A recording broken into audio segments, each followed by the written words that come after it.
Hey everyone, welcome back to my After Effects tutorial.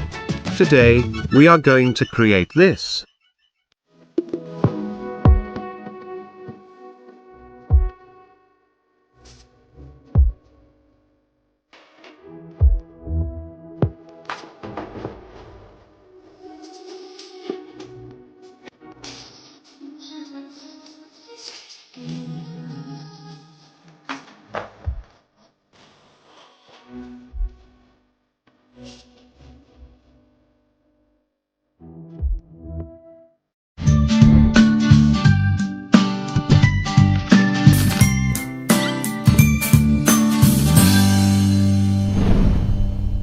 This video, sponsored by Skillshare.com.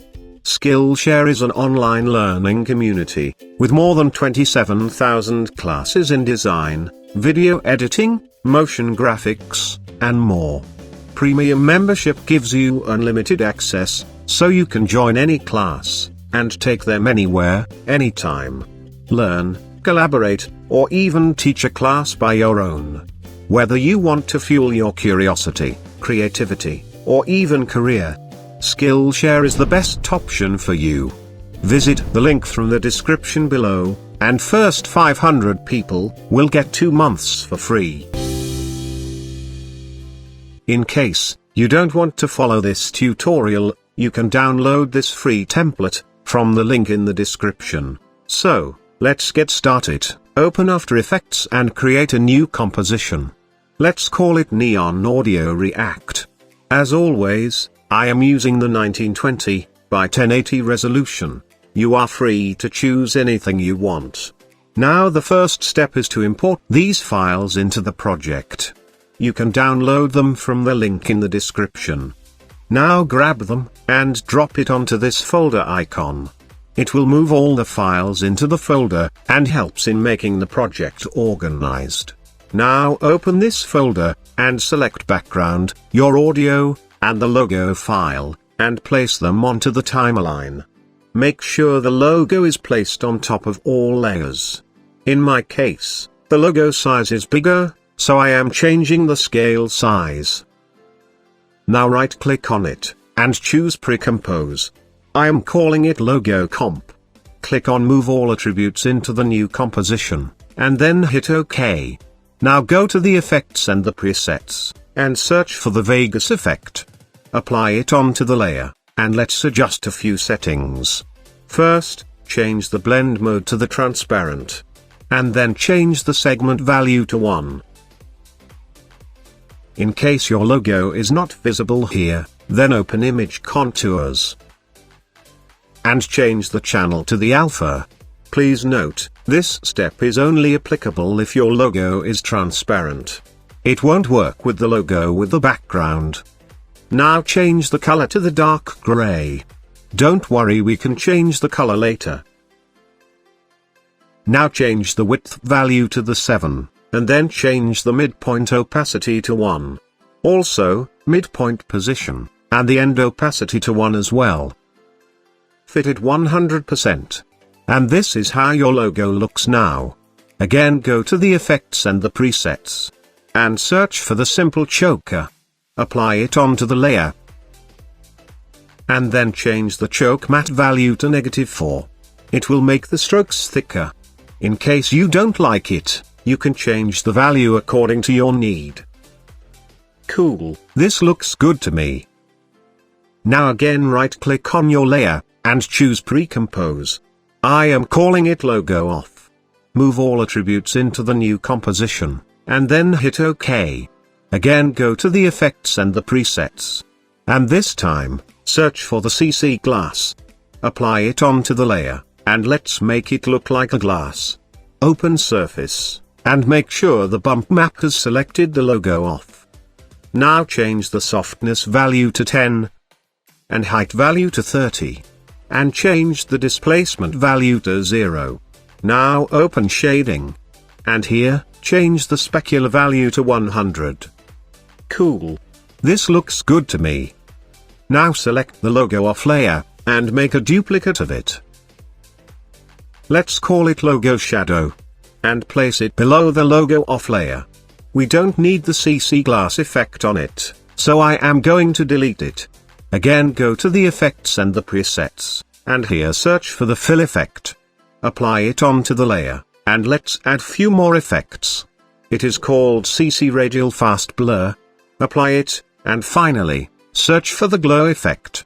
Apply it onto the layer as well, and let's adjust a few settings. First, I am going to change the fill color to the black. And then select the Radial Fast Blur effect. Grab this center point, and place it on top. It will create this nice looking shadow. Cool.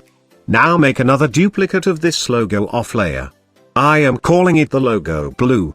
Let's add some color to it. Go to the effects and the presets, and search for the fill effect. Apply it onto the layer, and let's adjust a few settings.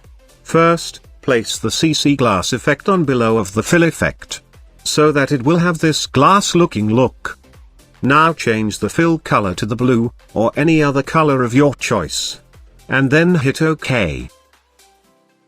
I don't want the logo to appear all blue, I want to add a different color to this inside shape. Of course, you can go with a single color, but for this tutorial, I am going to separate it. So, go to the tools, and select the pen tool. Now create a mask around this electric symbol. And it will separate it from the logo. Now go to the layers, and press M to open mask. Then change the mask to subtract. Cool. Now I am going to add the yellow color to this center shape. But before, let's make it react to the audio. Right-click on your audio file. Go to the keyframe assistant, and select Convert Audio to Keyframe. It will create a new layer with the keyframes on it. Select this audio amplitude layer. Press U, and you can see all the keyframes here. We don't need left channel and right channel keyframes, so I am going to delete it. Now select both channels slider. And then open Graph Editor. Here you will find this graph, which is showing your audio waveform as keyframes. Make sure your graph is set to the Edit Value graph, and here we can see the value in the unit. Every single keyframe is having the unit on it. Now we will find a value, where we want to react the object on it. In my case, the value looks like 20 to 24. I am finding an average value. Now select the logo blue layer, and then open opacity. Now press and hold the Alt key on your keyboard, and click on this stopwatch icon, to add an expression. Now grab this pick whip, and drop it onto both channel slider. But this expression is not complete, it will react on each beat. So go to the beginning, and add V, A, R, space, O, space, equal to, space. Then go to the last position, and press enter. Here add linear parenthesis. Inside it, type O, the average value of the audio unit. For this audio, the minimum value could be 22, and I am keeping the highest value of 28. At the end, I am adding 0,100. Let's see what this expression is doing. We have created a variable called O, which is equals to this value. And then we made it linear, to control it through this expression. And kept the audio unit to a specific number, which is 22 to 28. Which means, if the value will be below the 22, the opacity will be 0. If the unit will be higher than the 22, the opacity value will be 100. Which means, the opacity will react only between these numbers, not anything else. Cool. Now switch back to the timeline, and see, this is only reacting at base only.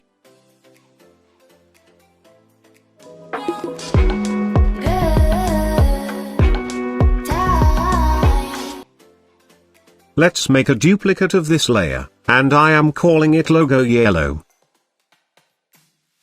Change its color to the yellow, or anything else you want. Now we need to invert the mask for this layer, so press M, to open a mask. And change the mask to add. Check the animation, and this is how it is going to look now. But there is a small problem. I don't want both colors to appear at the same time. I want them to blink a little different time duration.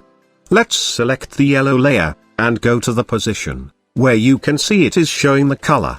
Now open opacity, and in the expression box, I am choosing a lower value. In this case, I am choosing a value of 15 to 20. Please note, these numbers will be different for your own audio file. So try not to copy them. Now it will react between this number. Check the animation, and see it is blinking separately. Cool. Let's add some glow effect to it. Let's minimize all layers, to get some room. Now select the logo yellow layer, and then go to the effects and the presets, and search for the glow effect. Apply it on the layer, and then change the glow threshold value to 75%. And glow radius to 10. Now make a duplicate of this glow. And in the second glow, change the glow threshold value to 100%. And glow radius to 123. This is a nice glow. Now select both glow effects, copy them. Then select the logo blue layer, and paste it here. Now select both layers, and change their blending mode to the screen. It will merge with the scene more nicely. Now make another duplicate of this layer, and place them on top. Open Scale, and change their scale value to a higher number. This layer will be used for creating the brightness. I am keeping the scale value of 200%. Again go to the effects and the presets, and this time search for the fast blur. You can use the Gaussian blur as well. Apply it onto the layer, and change the blur value to a higher number. Change the blending mode to the hard light, and increase the blurriness value to even more. Cool. Let's add the particle now. Go to the project window. Select this particle layer. As you can see, this is only 10 seconds clip. But we need to make it longer. So right click on it, go to the interpret footage, and click on main. Here, into the bottom, change the loop value to 100 times. And then hit OK. Now grab it, and place it on top of all layers. Also, change the blending mode to the color dodge. Cool. Select all layers, and minimize them. Now the final step. Go to the layer, and create a new adjustment layer. I am calling it CC. Again, go to the effects and the presets. And this time, search for the curves. Apply it onto the layer, and make an S-curve, to add some contrast. Everything else will remain the same. Let's select these layers, and change their blending mode to the lighter color. RAM preview this, and our animation is complete. I'll see you next week. Thanks for watching this tutorial. Have a good day.